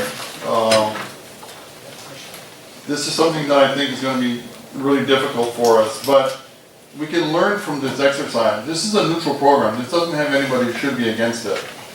And everybody should be supportive of it. If we can learn how to get people to support us in testimony, because talk is cheap. Oh yeah, no problem, just tell me who to send it to. And then you look now on the 104 and the 105, nobody. Yeah. Very You know, so. We got one question for you, Tom. Yes. Laurie? I just was wondering where the program description was. The program description Yeah, of the Hunters of Field program. yes. Okay, actually I can give her this. There's some language in there I give her that. on the second page. She has that, that's what she's asking about. Oh, okay. Maybe a better question is, what is the ask? What are you asking for? Just to establish a program? Yes. Or is it funding as well? I don't know that there's funding that's really needed for this other than the license. You know, in other words, for them to print up the license or the permit, and then to, you know, figure out how they're gonna tie that permit to a hunting license. So, wait, stop right there. The mayor has said, and I talked to Tony a little bit about it, that he would welcome anything that we can get to the legislature. He will, in fact, he is expecting something from this group to take to the legislature and lobby for. So, I mean, if that's Oh, something, excellent. I mean, Well, give it to him, and I'm sure he'll be happy to support. This is, like you said, this right. is neutral. That's excellent. This is a positive program. I have a question. Why doesn't the Hunter Ed program right now do this? That's what Representative Onishi asked me. He says, should they be doing this already? Hunter Ed program right now is egocentric, number one. Egocentric, number one. The other thing about the Hunter Ed program is that they don't want any competition to hours in the classroom. They want people in that classroom. They don't want people hunting without a Hunter Ed card. You know, what's surviving them right now is not hunters, it's all these people trying to get handgun permits. And they're not really a hunting, they're not really a pro hunting thing. They don't want to do any online courses for the Hunter Ed program. What about the actual content of the program though? I mean, I haven't been in it for a long time, the kids got theirs a long time ago. It seems that it's turned more into an environmental program than an actual hunting program. Is that You know, true? they have hours of conservation, you know, Palila, Amikihi, and you know, how they flew over here many years ago. A lot of that stuff had nothing to do with hunter safety. You know, it seems to me that the program exists. The legislators should be getting involved in this. Right. At the get-go and to ask those questions. You know, and try to legislate something, It has to be legislated. well, I don't know. It does, you need to have enacting legislation in order to do this. Well, but what he's saying is something that can be done more immediately, is how do we get the legislators to ask these questions? Because it seems like we're asking these questions, why the hunter safety class isn't doing this already. And Representative Onishi already even asked me that he thought this was a no-brainer. Well, why wouldn't they be doing this? And I was stumped because I don't know, why wouldn't they? And I think that's where we come back to. Yeah, so, Another thing, we have to go and follow up with our senators and yeah, everything. you know, why can't we just take that first step and say, hey, you know, this program is supposed to be happening, and why isn't it happening? Yeah, I appreciate that. You guys can do that approach if you want. Okay. I want to push this thing legislatively so we can do it. And the purpose for doing this is we've been talking about this for a long time. We've been talking about the 100 program. We talked about it with you folks finally. It's a very successful program. It's brought in, and you said there's only 4,000 licenses. Yeah. You know, so we have people that are out hunting that aren't, you know, involving themselves with, you know, the process. And that's not helping us either. You know, that's not helping us. But I think we need to Without a take, hunting license, there's no money going into the wildlife revolving I think fund. we need to take steps with this though. I mean, that's what Ike is saying, because if we just go and make legislation for this now, without even the legislators knowing why and these questions. It's the first step. We're talking right here, number one. Yeah. Is to get to the prospective legislature, let them know what's going on. You know, you gotta do that first. Right, so we gotta do that first. And once you've got those people involved, you know, get them the information, get them the PowerPoint, give them the web address in the program so they can find out the entire scope of it. Go back to them and say, okay, who's gonna be, you know, able to help us with this program? You know, once you get those people who are signed up and said, I like this program, you know, move. But how do we get them, I mean, if you send this stuff to these legislators without sitting down and meeting with them, I mean, it's like, they're not gonna, I mean, I send them stuff all the time. That's right. Who's going We to, have people on a one-on-one basis. Yeah. so who's going to Oahu? I'm sorry? Who's going to go to Oahu? Well, that's it, somebody's gonna have to, you know, and, I don't mind doing that, I'm not down there, No, I you mean, know, it's- fairly frequently anyway, I'm gonna be there tomorrow. You gotta knock on the door. Right. You're gonna have to knock on the door for all these issues that we're talking about. You're gonna have to knock on the door. Tony went down on his own, last year, I went down on my own last year. And I think you made a difference. We gotta do it again. Not every 2 months. If I can make a suggestion that you enable Tom to go to the legislature, perhaps on opening day or in the days prior to that, to introduce this to them. Right. I mean, you have a budget for it, that's what the budget's for. Alright. And accompany that with a letter from the mayor saying that he's in support of. That would be Yeah, excellent. that would be good. I think that's probably, short of hiring a lobbyist, the best way to do Right. this. No, I And think you're as good as anyone in terms of being able to tell people what this is all about, right? So, we have a lot of stuff, I have a PowerPoint that, both on disk as well as it can be emailed, as a file. It's a real simple, very similar to what we had, you know, it's changed some of the stuff that's in there is not in that same, it's just strictly families of field, some of that other stuff is in there. But now, how do we get the program, the hunter safety program to support it? Because it's just like when I went last year, that I was told that if DLNR doesn't support what we're trying to do, that it isn't gonna get through the legislation. So we have to get DLNR to support, like the Wildlife Revolving Fund. It would be the same thing with this. If this is something that's gonna be part of the hunter safety program, I don't know if it has to be. Well, It's totally different, who's gonna administer it or whatever, but they're gonna need to know. DOFA is who hands out a license, okay, not the Hunter Ed program. The Hunter Ed program provides the ability to hunt. You have to have a hunter education card, either from this state or some other state, in order to go hunting. That's the hunter education's schoolyana here.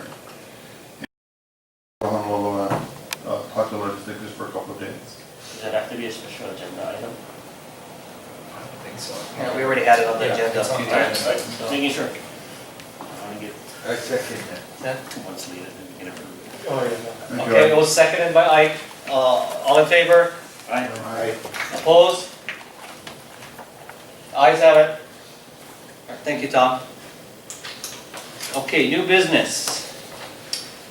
I had some changes that I had on here, but it didn't make it out on this version.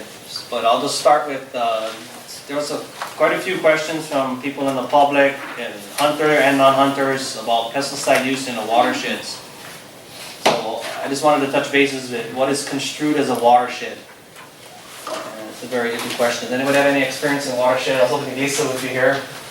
Laurie? Mel? What is the question? What is a watershed? What is construed as a watershed? Because what I got from the EPA is the watersheds from, the ocean to the top of the mountain. The only way you can double the size of the watershed is you'd have to increase the land mass. And, But is your question about pesticide use in the watershed? yeah, Concerns herbicides too, no? Yeah, but you know, if you look at those documents that That's the your answer. USGS had put out, and some of those other people who responded to those documents, watershed is as far as collection of resources. Tony, may I interject? This is Teresa. Watershed area can be determined by the number of rainfall in a rain belt area that's already been determined. So we have to look for the rain belt area, which is above 7,000 feet and below 10,000. Between 7 and 10,000 is our rain belt area. Especially areas like 7,000. Kalapamalka is construed as a watershed. no. Or Ahuloa, No, that's, or Ahuloa. that's not, the rain belt starts around 2,500 feet.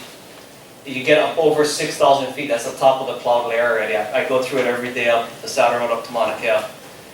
7,000 feet above would be maybe fog drip, Right. which does like 30% of the recharge up in those upper regions. I think what you should do, So Tony, what's the business here? I'm a little bit Well, baffled. that's why, it's, I get questions from people, from the public, asking me, why are they using pesticides in the watershed for invasive species control, so forth. We heard it with Mike Robinson of Hawaiian Homes Land, 10 gallons per acre, just 10,000 gallons. He's doing a 1,000-acre plot, which is in perpetuity until they can get rid of gores. So I guess people hearing these things are asking why are they allowed to put this amount of level of pesticides or herbicides in the watershed? And I don't know, I don't know. Because they can. Because they can. Okay, all right. So I I think Yeah. Should they? I think it might be in order that you have somebody come in and brief us on this kind of stuff. You know, you can ask a question. Right. They're the guys they're the agencies. Well, we've done it loosely before, and all I got was handed is the label. We follow what's on the label. And then that's Yeah, it. but So I they- understand that, but They have to have some kind of agency plan to do this, right? And they should have some guidelines. And if they don't, The Department of Land and Natural Resource has. yeah, and so if that's not adequate, or to our way of thinking not adequate, then it's incumbent upon the commission to make comment and say, hey, I don't think this is adequate. So, you know, as part of our responsibility as an advisory commission is to raise these issues. right, and that's why I just had that down as a Yeah, discussion, so because I don't if- have no idea where to go with something like this. So if we don't know what a watershed is, we call them in and tell them, There's a hey, watershed map on the state. tell us what the definition is, and get us all up to speed on this, so that we can, And it's defined. you know. There are 3 water. Tony, Yeah. excuse me, I apologize. I don't know that this should be our business, right? We're having a conversation, we can't define a watershed, right? So either we're gonna spend a lot of time coming up to speed on what a watershed is, and then coming up to speed a whole bunch on are these guys following the label on the herbicide or pesticide? And then we gotta be smart enough to say, well, is that safe or unsafe? Right? I'm just trying to say, I don't know if we're the right group Can I to say jump on something? this one. Gotta talk to me. Can I say something? Okay, the reason why this question came up, it's not from me, but the reason why they're fencing, Just speak. this is Michelle. The reason why they're fencing and eradicating is to save the watershed. And that's part of what this commission is about. So either way, we're connected to the watershed. Does that make sense, Mark?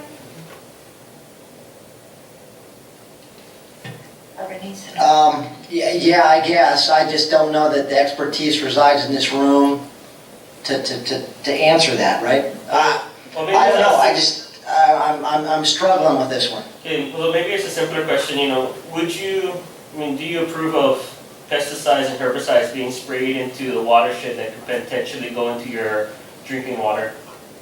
Well, I mean, I use Roundup on my farm all the time. And turn that question Right. around, would you be for it if it didn't go into your Yeah. water? Would you drink it? And well, if you took your finger and dipped it inside of Roundup and dipped it in your glass of water, would you drink it? Yeah, I don't know. I don't know what the label says. Right? Well, I mean, If the label says, We know it's bad. We're already talking about like GMO.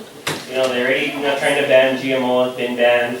People know that just because it's on the label doesn't mean it's healthy for you. well, so I'm struggling, right? I mean, a watershed, I live in a watershed. Yeah. Does that mean I can't use Roundup on my farm? You can't use it if it's not according to label. Well, then I have to use it according to label. I'm just, That's correct, yeah. But how do you know that they're using it to the label? Well, that's just assuming you can't do Nobody, that. that's just an assumption, but how do you know? I don't. It's the same reason that you assume that they're stopping at stoplights, because they're supposed to. Yeah, But that doesn't happen.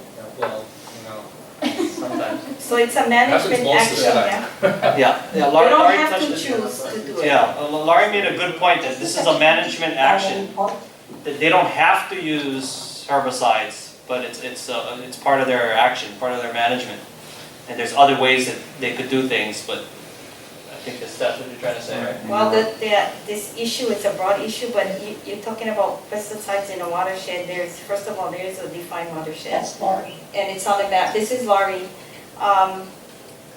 And the management actions that occur in the watershed is the issue. It's not whether you're using pesticides or not, because the pesticides are labeled for use in forests. Okay? So I have with me right now a restricted use pesticide license by the state of Hawaii, because I use pesticides in the forest. So, as long as the label says, and this is from the federal government, that you can use this in the forest, they can use it. But you choosing to use it as a tool for management. So your problem is actually with the management of that watershed. So if DLNR or the watershed partners are using it, then your argument to them is that you feel that they should not be using that as a tool in the Precisely. watershed. That's why you need this briefing, Yes. because they gotta tell you, and until such time as they tell you, So who do we ask to do this? They only have to notify the public if they're using restricted use pesticide. A restricted use pesticide in the forest usually covers difecinone as a rodenticide for rats. And then you had that whole Kamehameha School fiasco where they released difecinone, and then the pigs were secondary impacted by eating the carcasses. and then there's those anecdotal stories, and this is getting off the subject. Yeah, sorry. And for your information, watershed means an area from which the domestic water supply of any city, town, or community is or may be obtained, or an area where water infiltrates into artesian or other groundwater areas from which the domestic water supply of any city, town, or community is or may be obtained. That's from HRS. in my HRS. my humble Boy, you're just as somebody to come and give us a briefing. Okay. And then, you know, Exactly. Okay. You're talking to somebody from, tell them you need to. Dolfar? Well, I don't know who, but maybe it's the Department of Ag, I just Yeah. don't know. But then you have to ask them the question, you know, that you want answered, and then get it answered, you know, and if it's inadequate, I think you can nail them to the wall. You can tell them why, that, as Laurie said, it's a management tool that you choose to use. Okay. And maybe there are other ways, like maybe you can graze animals in there. I don't know. All right. All right, any further discussion on that? Okay, this Public Access and Planning Department, it's supposed to have read Public Access Letter to Mayor Kinoy, discussion and approval of the letter. I think everybody has a copy of that letter in here. And this was put together by Jordan and tweaked a little bit by the working group that's tasked to work with Jordan on this. So it's pretty long, I don't want to read the whole thing, you guys get to read it. And this has to do with a specific area. Yes, and this is a specific area. You guys have a, everybody had a copy of it? You guys have, okay. This is actually probably a too long letter, Mayor's Garden. Yeah, well, I in know. order to expedite this agenda item, I've already talked to the mayor, and the mayor will cooperate. We'll get happy to direct Public Works in a manner, in as expedient a manner as possible to conduct some kind of Super. There we go. survey. Well, I move we adopt the letter and Tony sign it and off it goes. Okay. Yeah, that's down. So go ahead, Tony, let's do the motion, let's close this one out. Okay, great. All right. Yeah, I move that we accept this letter and Tony sign it and send it on to the mayor. Exactly. Second by Ike. Yes. Been moved and seconded. All in favor? Aye. Opposed? Ayes have it. Thank you. Yeah, we'll do our best to try and get this done by the next meeting, but if not, Okay. hopefully we have a meeting after that. Okay, all cool. done already. Thank you, Bobby. I do read the agendas, by the way. Okay, and I had this DOFAR and EA exemptions, I had that omitted, but it's stayed on there, so I guess we can talk a little bit about that. I had some questions last year about that. First of all, why does DOFAR seem to be searching for a lot of exemptions to a lot of their projects? And then I kind of remembered it recently at the Pu'awa Advisory Council meeting when it says here that DOFAR is obtaining CIP money to fence Hanahana. The Hanahana parcel is adjacent to the Forest Bird Sanctuary up there. And they want to put in a fence enclosure, 824 acres. The governor needs to release the funds. Okay, this is as of September 2013.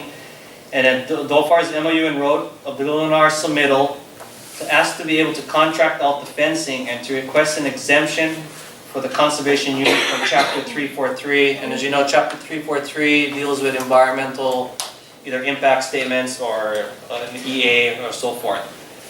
So that kind of rang my bell about someone dear to me that mentioned why is DOFAR getting away with exempting Chapter 343. And I guess that I saw that and I thought, well, maybe it's something we should talk about, but there's no one here from DLNR or DOFAR to ask. I might be able to shed just a little bit of light on that. There's certain projects that are or can receive exemptions. This may be one of them. I'm not real familiar with all the exemptions, but there is a list of things that are exempted. Relatively minor projects. Now, minor might be a subject that you want to discuss, but what they feel is a minor project. Again, I don't know what the list is, but I know there is a list. And I might have it here actually, but But, give me a second, sir. Wasting our time for a and minute. trying to find it. You know, things like fencing and all these other things are pretty major impact. And they're asking for exemptions from these. And, you know, it's, what's strange about a lot of these exemptions that they ask for themselves, they don't afford to anybody else. And for example, even the sheep that they moved into Kiamoku, for example, they wanted to have an EA to bring those sheep in while there were sheep already there and had been for centuries probably. There's a question as to whether or not a fence or anything like a fence or roadway or even a fire break for that matter doesn't have an ecological impact. So you have a bullet list or a listing of what those I'm exemptions? trying to find that right now. Oh, okay. Yeah, I'm not, Yes, If I know. you find it, can you just send it to us? yeah, okay, definitely. Now, is I this, know- if it's part, is this part of the habitat conservation plan to help mitigate for game management? I think it could involve that, it could be other projects. I'm not exactly sure, again, what the list is, but that might be one of those things that they could use an exemption for. I mean, and who knows, it might be, some sort of minor construction for all I know in Honolulu that would have nothing to do with hunting, but there is a list of exemptions, and I'll give that to you. Yeah, I think that's a great piece of data, right? To take this further, it'd be interesting to see how many projects they do and what percentage of those projects are exempt, right? Yeah.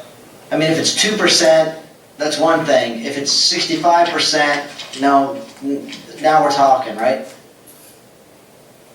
Well, it depends, they wouldn't ask for exemptions in anything they get, they almost ask for exemptions on a weekly basis from the environmental council.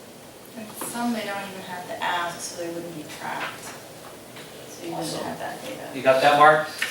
Some they don't even have to ask. Well, because they're listed as exemptions. You know, there should be public record, though, of the exemptions that were granted, right? Yes, Bobby. I mean, Bobby, is there a public record of that? I mean, I'm sure if we asked them, they'd tell us. Maybe they won't tell us, but we should ask. Mel? Well, I don't want to speak for the state, but I would say that if there's an exemption, then, and if it meets the exemption, then they don't have to file anything. So there wouldn't necessarily be any check to, they would see that they're exempt, and then there's no data to say, we did this versus that, because this was exempt and that wasn't. I don't speak officially here, I'm retired, but let me tell you, every exemption you can take, you take, you know? But you can make the argument for chapter 343 at any time, because fences do block access. Yeah.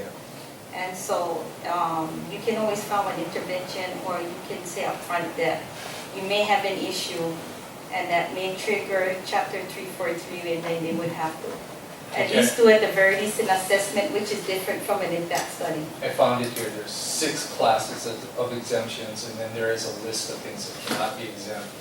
I don't know if you want me to go over all these. I'll try and summarize this very quickly. It says exemption class 1, operation, repairs, or maintenance of existing structures, facilities, equipment, or topographical features involving negligible or no expansion or change of the use beyond that previously existing. Exemption 2 is replacement or construction of existing structures and facilities where the new structures will be located, generally in the same site, and will have substantially the same purpose, capacity, density, height, and dimensions as the structure replaced. I think there's a pattern here. Construction and location of new single small facilities or structures, and the alteration and modification of same and installation of new small equipment and facilities, and alteration and modification of same, including but not limited to, and there's a whole bunch of lists, so you kind of get a feel of what that's about. So- Then at the very beginning of this section, I'm sorry, things that cannot be exempted. Projects requiring detailed analysis as provided in an environmental assessment under HRS 343. Projects in statutorily defined areas, including critical habitat, special management areas, special design districts, and so forth. Major projects without an environmental impact statement.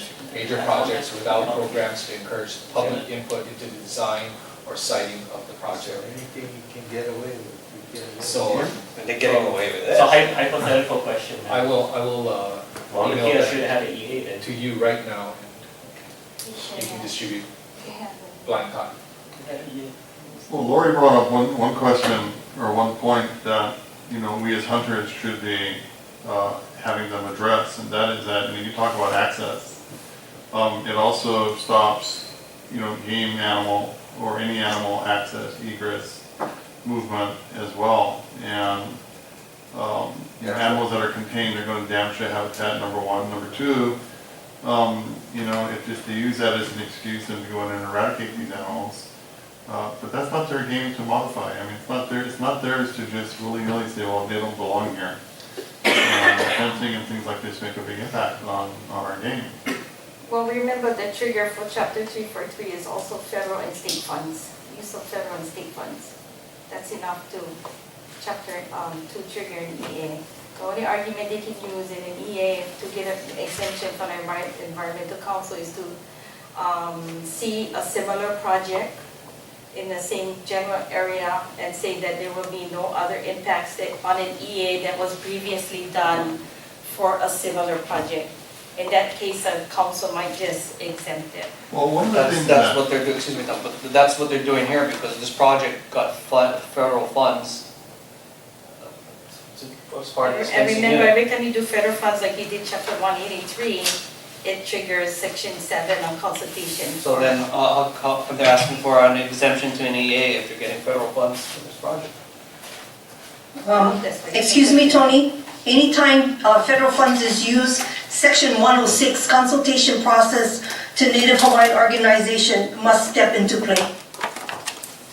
Okay, well, as far as that, I don't know if all that is, requirements have been met for the Santa Ana parcel unit, but they're gonna be fencing this in the next few months, so. right, well, one of the things that I object to with a lot of this EA stuff is the fact that when they exempt themselves, and you always get these low significant impact when you talk about game.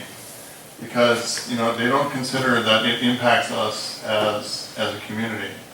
But every time they put a fence up, every time they eradicate one game animal, it is an impact to the community, and they're not addressing that. And I'd like to just add one more thing to that, is when you say they is not one particular group. They is the accepting agency, and that can be anyone from the state, the county, the feds, whatever department in the state, whatever department in the county. So we're not talking about one single thing. So I agree, but they're all guilty. I'm just clarifying that. And one more point on this is that the knife cuts both ways because the trail that you're asking to be cut to the, what's the name of the place that Jordan's talking about? Couple Craft, Yeah, Homestead. that's an exempted project as well. So, Excuse me, Tony, Teresa, the commission can request that an EA study be done. You can send a letter to whoever is doing the project and request an EA study be done because anytime federal funds are involved, section 106 comes into play and they know about this. I guess you folks don't know. Well, that's why my thought, and I guess I need to clarify, is if this Santa Ana parcel is part of the Habitat Conservation Plan for Puala itself, that this is what they're doing to mitigate, to protect this other area in there, so that they can allow game management in existing areas around there. Although it doesn't leave much area left for decent hunting. More the reason to ask them to do an EA study. They cannot exempt themselves away from an EA study, especially when federal funds, and you have to demand this from them, that they do an EA study and section 106 kicks in. You know, We're doing that right now with the widening of the Queen Kaumanu Highway, where they did the first increment from Honakaha Harbor to Palani Road, and they did that without an environmental assessment, and they avoided section 106. But now that they want to widen it to 10 lanes, they're forced to do a section 106, because we stepped in and asked them to consult with Native Hawaiian organization. Okay. That's section 106? I have a question. Yes, it's called section 106, and I can send you the information. All right, Ike? Under chapter 343, there was mention of environmental council. You mentioned it. The environmental council is set up to hear exemptions and this kind of stuff. Maybe your staff can write to the OEQC office and give them all your emails, and then you will be receiving the newsletter from the office of. It's environmental Council. quality council. No. OEQC, Office Office of Yes. Environmental Quality Control. They're They are, within. but they are just a publishing agency, right? I The see. entities that, Who appoints Except that guys? Those governor. guys? But the great thing about this bulletin that you're gonna be getting on email is that it lists all the upcoming federal undertakings like Teresa's referring to. Any EAs, any EIS, any shoreline certifications, and any exemptions. Is all listed, and it has to be listed, it's the law. And Okay. so I'm not you're sure gonna if get it on your lists all the email. exemptions, or maybe minor exemptions. Yeah, maybe, yeah. So can we ask you to do that for us? Put us on the mailing list? You gotta contact Sure, them. yeah. It's all we need to do is send you the link. Okay. It's- Okay. This is Barbara. I get that every month, Yeah. so I can add you all on if you want to. Okay. Once you'll get us a prompt, you'll get a prompt from, Actually, I know. you'll get an email prompt saying that it's available. So when you get on, you click on them, the first thing you do is look Hawaii Island. It's gonna give you a list of proposed projects, you're gonna be surprised. If you get too many words, I'm not gonna read them. No, surprisingly, they're very short. Oh. Because if you like read more, then they have the links. Okay, any further discussion? We're almost out of time here. So we move to the last, That's like the best thing. Are you well, getting there, Mark. Tony? Yes? Tony, Teresa, I was wondering if you're gonna take action and ask whoever is asking for an exemption on E, that now the commission understands a little bit more about it, that anyone that asks for an exemption, you wanna ask them that, no, you're not gonna accept the exemption, and you'd like to have them do an EA. Which includes At your least. project as well. Yeah, no. Right. Well, I was thinking of more of asking the Puawa Advisory Council, since they would know more about it. They're the one that's working on that. I would like to see what they have to say about that. You'd have to share information with them so they'd be brought up to date, that they can ask for an EA. They're the ones. Being they're the ones that are. Okay, So you just dropped that in your conversation. yeah. You come- December 8th, right? I expect to see all you guys there, by the way. And they may have already done one for all we Oh, know. who bringing the grill? Yeah. You bring the grill. Barbecue ready? Okay, filming and picture taking on state and conservation lands. This was brought to my attention recently, which I've been videotaping and photographing for decades, and only to find out that, You in jail, Rob? yeah. It's just funny how they have the Attorney General's statement on this has determined that if there are any derived benefit, then it would be considered a commercial project.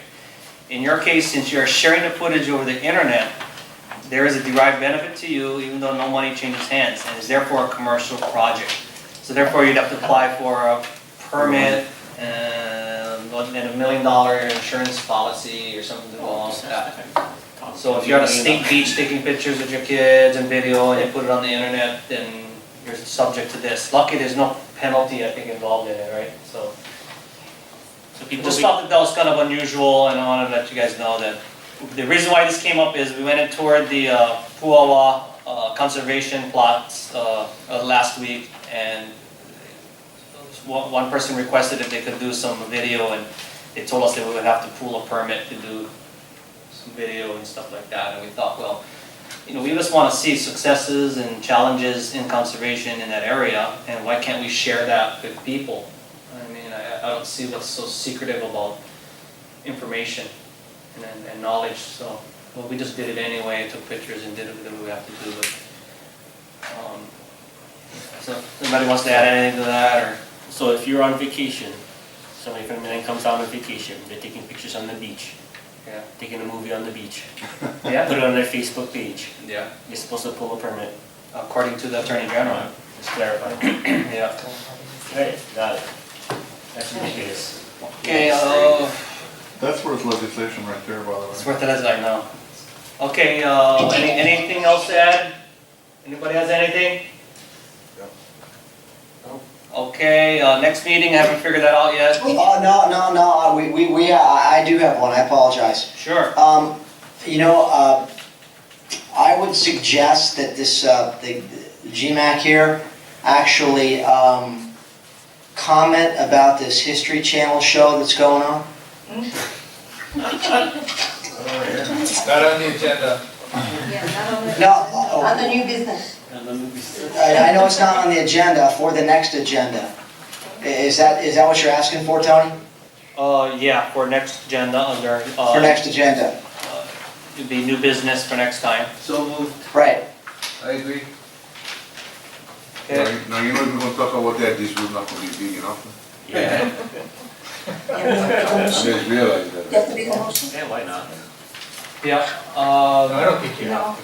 no, because we're not talking about it. You set the agenda. Yeah. He's just letting me know what he wants on the agenda for next time. Yeah, I think we, Not that I don't think you should discuss it, because I think you should, but this is just, we're just talking about procedure. You can't discuss it today. no, not willing to, yeah, I'm okay. I just want to talk about it next I meeting. don't want you to misunderstand me, so. Okay? Is that I okay don't, with I don't everybody? think you do. Yep. I never misunderstand you, Bobby. Well, I- How about that permit? Did they pull a permit for that? Okay, next meeting, I haven't figured out the date. Tony, Tony, under new business, I asked earlier if I could bring up the Manalani Black Sand 49 denial of access from Kelly Donovan Suffolk, that she was denied access because she was on their bike, and they were public was never denied access by bicycle or individuals walking or, you know, vehicles that have boats, but now they're being denied access, and I was wondering if you could bring this up on the next agenda and have these people comment to the commission. Okay. And it's about access to this Manalani area called Black Sand Beach 49. Okay.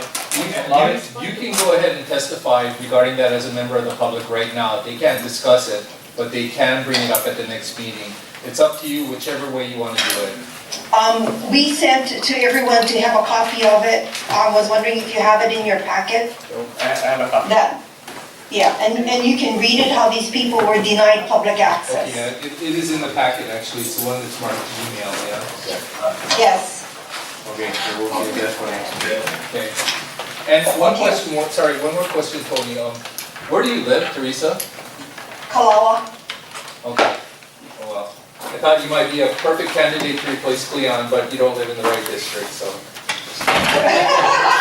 Perfect candidate for what? Bobby? To replace Cleon.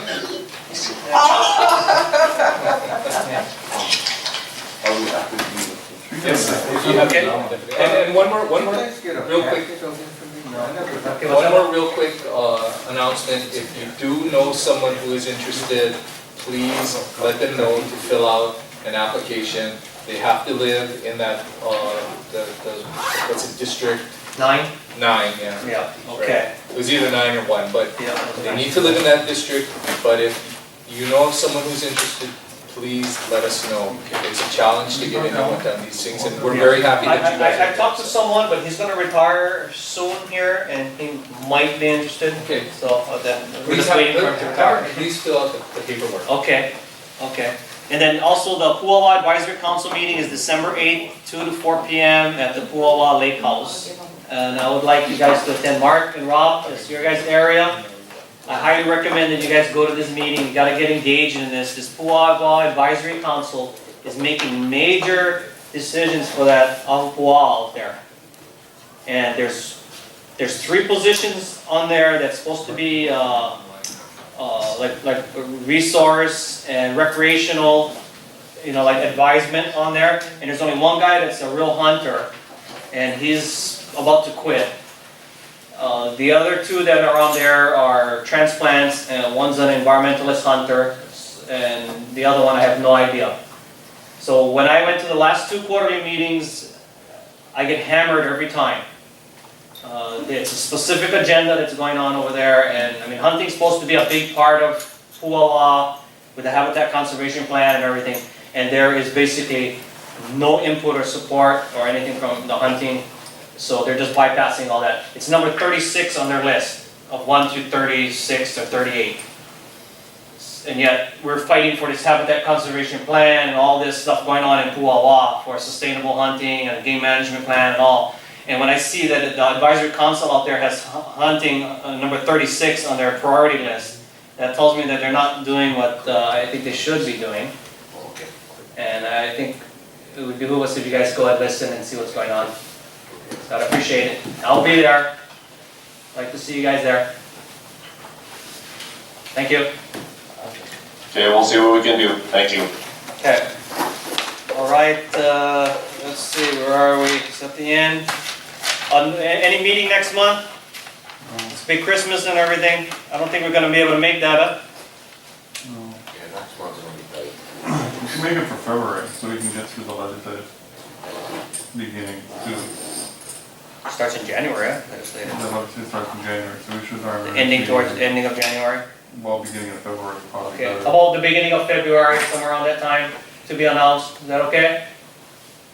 Bobby, what's the rule of emergency meeting?